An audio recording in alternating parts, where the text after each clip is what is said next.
Next, I'm going to show you the Disney Nature and Disney Short Films collection. First up is Bears.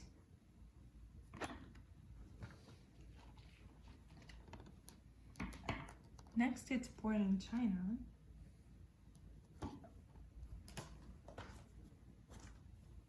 Then the Walt Disney Animation Studios Short Films collection.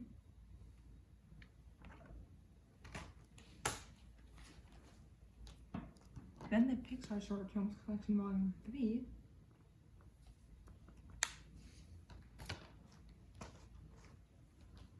Volume 1. And then Volume 2.